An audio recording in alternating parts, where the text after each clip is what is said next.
करे तो बेहतर है। तो ये बातें करना कि शेर है, शेर अकेले आता है शिकार करता है, ये सब बहुत बातें गलत है। इसको बोलना भी नहीं चाहिए। ये बहुत थोड़ा सा ये कह सकता हूँ कि ऐसी बातों का कोई वो नहीं है। इसके ऊपर एक जवाब मैं भी दे देता हूँ। बहुत मैं कल से देख रहा हूँ कि शेर का फोटो बहुत सारा चल रहा है हमारे सोशल मीडिया के ऊपर। 2012 का इलेक्शन हो रहा था हमारे सामने जो है वो सुभाष गोयल साहब शिवसेना के कैंडिडेट बनकर के हमारे सामने लड़ने आए थे इलेक्शन रशीद कंपाउंड से।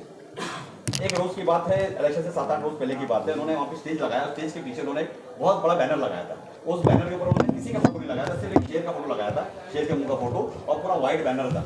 और उन्होंने वहाँ पे भाषण किया, और भाषण में बहुत सारी बातें कही। दूसरे दिन हमने वहाँ पर भाषण किया, दूसरे दिन मैंने वहीं पर स्टेज लगाया। मैंने एक बात कही थी कि सुभाष गोयल साहब इस बात का एहसान माने, जो शेर है वो अल्लाह ताला ने हलाल नहीं किया। अगर हलाल किया तो जिससे आप हमको डरा रहे हो ना, वो हमारे फ्रिज में पड़ा होता। जफर भाई, आज का वो जो मेन मुद्दा था वो कमिश्नर क्या का बता दो। माहिर है, और अभी जहाँ हिस्सेदारी की बात हो रही है और इस वक्त ट्रिपल इंजन की सरकार है, जहाँ बीजेपी मुसलमानों को टारगेट बनाती है, तो आप अपनी हिस्सेदारी किस तरह रखेंगे उधर? क्या बेबाकी से उधर चलेंगे? सबसे पहले तो मैं आप लोग का शुक्रिया अदा करना चाहता हूँ। मैं आपको एक बात ये बता दूँ, बार बार हम ये एक बात कह रहे हैं कि हम किसी बीजेपी को नहीं जानते, क्योंकि बीजेपी का जो सिंबल है उसकी निशानी कमल है और हमारी निशानी जो है वो घड़ी है। हम बार बार कहते हैं कि हम समाजवादी से आए हैं तो घड़ी की निशानी पर आए हैं, और वो चाहे बीजेपी हो, चाहे कोई भी हो, चाहे हमारी ही पार्टी का कोई मेंबर क्यों ना हो, अगर वो हमारी कौम के खिलाफ, दलित समाज के खिलाफ, हमारे मजहब के खिलाफ, हमारे खाने पीने पर, हमारे धार्मिक स्थलों पर अगर कोई भी नज़र उठाने की कोशिश करेगा तो ज़फ़र नोमानी अपनी इस पूरी टीम के साथ विद नजीबुल्लाह और विद आनंद प्रांत पे अश्विन भाभी और रूपाली मैडम, जसवीर भाई, राजू भाई, तमाम लोग, अजीज़ भाई, तमाम लोग टीम के साथ जिस बेबाकी के साथ और आँख में आँख डाल करके ज़फ़र नोमानी बात करता था, उससे कड़क बात करेगा, उसमें कोई समझौता नहीं होगा। अभी ये जो बात चल रही है, अभी कोल्हापुर में जो हादसा हुआ है उसमें अजीत पवार साहब गए थे दौरा करने के लिए जी। 21 लोगों को अरेस्ट किया गया, क्या उनके ऊपर कलम लगाया गया है? क्योंकि अगर ये किसी मुस्लिम समुदाय की तरफ से किया गया होता तो सीधे उस पर जो है आतंकवाद कलम लगाया गया होता। इन 21 लोगों पे क्या कलम लगाया गया और इन पे क्या दहशतगर्द का मतलब कलम लगा देना है? इसका एक ही सवाल, इसी में आप लोग का सिर्फ का भाड़ा निकल जाएगा। सबसे पहले वहाँ पर पहुँचने वाले, वहाँ के हादसा के बाद सबसे पहले पहुँचने वाले अजीत दादा पवार थे।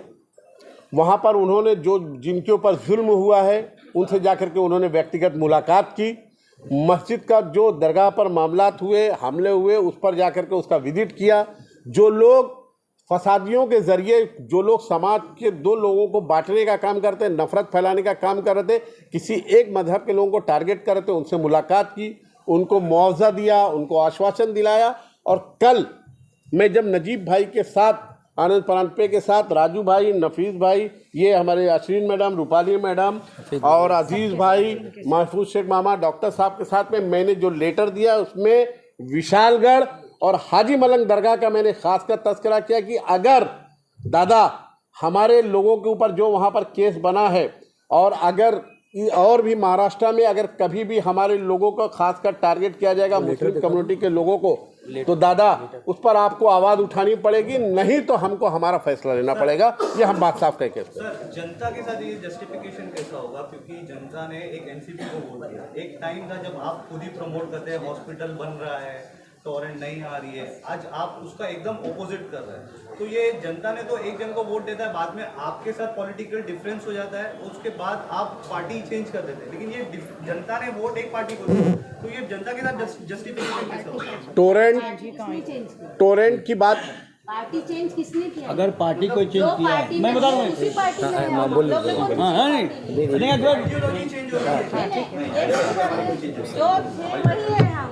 अभी सामने आप लोगों का देखने का नजरिया बदल गया है, क्योंकि आवाज साहब ने सिंबल दूसरा लिए, तो उसमें हमारी क्या गलती है? हम जिस पार्टी से जुड़े थे, आज भी उसी पार्टी से, इलेक्शन हमने राष्ट्रवादी से ही लड़ा था, घड़ी का ही चिन्ह था। और जब हम समाजवादी से राष्ट्रवादी में आए तो गद्दार नहीं थे। आज अगर हम हमारे हक के लिए आवाज उठा रहे हैं, हमारे जनता के लिए अगर हम बात कर रहे हैं, हम अगर बजट लाने की कोशिश कर रहे हैं, या कोई अगर हमारे से गलतियां हो रही है तो उसको सुधारने की कोशिश करें, तो हम गलत है। तो क्यों? लेकिन आपकी आइडियोलॉजी भी सेम है। जावेद भाई, अभी डॉक्टर साहब ने एक बात कही जब नोटिफिकेशन जारी हुआ टोरेंट का, उस वक्त डॉक्टर साहब, शानू भाई, शमीम भाई ने जब आवर साहब को कहा कि मुमरा में टोरेंट आ रहा है, तो उन्होंने भी तो उनके साथ खेला और कहा कि मैं नहीं आने दूंगा। तो बड़े नेता ने पार्टी के नेता के साथ खेला और उन पर टोरेंट मुसल्लत हो गई और उन्हीं के इस बात पर शमीम भाई ने कहा मेरी लाश के ऊपर से जाने का, तो शमीम भाई ने तो भरोसे पे कहा किसके? अपने नेता आवर साहब के। आज उनके भरोसे के कारण हर कमेंट पे तंज तो हमारा अध्यक्ष शमीम भाई बेचारा झेल रहा है। दूसरी बात, एक बात और बता दूं, टोरेंट कंपनी जब आई थी पहली बार, मेरा लारी साहब इंटरव्यू लेने आए थे, उन्हें मैं राष्ट्रवादी में था और मैं आवार साहब की क़यादत में काम कर रहा था। मैंने कहा टोरेंट वालों को चप्पल से मारो, ये मेरा स्टेटमेंट है। उसके बाद मुझे उसका क्या खामियाजा भुगतना पड़ा अगर मैं बता दूंगा तो मेरी नज़रें, शायद आप लोगों की नज़रें शर्म से झुक जाएंगी। टोरेंट का विरोध और टोरेंट के अगेंस्ट में जितनी बातें मैंने की है राष्ट्रवादी पार्टी में रहते हुए और आवार साहब की क़यादत में, किसी ने नहीं कहा। मैं कहना चाहता हूँ कि मैं सच को सच कहूँगा, झूठ को झूठ ही कहूँगा। मैं दिन को रात नहीं कह सकता, रात को दिन नहीं कह सकता, जिसका खामियाजा हमको ये भुगतना पड़ा, जिसका नतीजा ये हुआ कि हमको क़यादत को बदलनी पड़ी। एक और सवाल सिर्फ आप दोनों से कि ऐसा भी सुना गया है कि आपकी कॉर्पोरेशन की जो टिकट है वो खतरे में थी, इस वजह से आपने टीम चेंज की, तो उसके बारे में थोड़ा सा बताइए। देखिए, टिकट मैंने आपसे कहा कि मेरे बारे में एक वीडियो चली थी, मोहतरमा रूता हवाड़ साहबा, मैं बड़ी रिस्पेक्ट करता हूँ महिलाओं की, मेरी बहन है, मेरी भाभी है, मैं उनका बड़ा आदर करता हूँ। मैं आपको बता दूँ, उन्होंने एक अल्फाज कहा था जिसमें मगरूरियत की झलक आती है।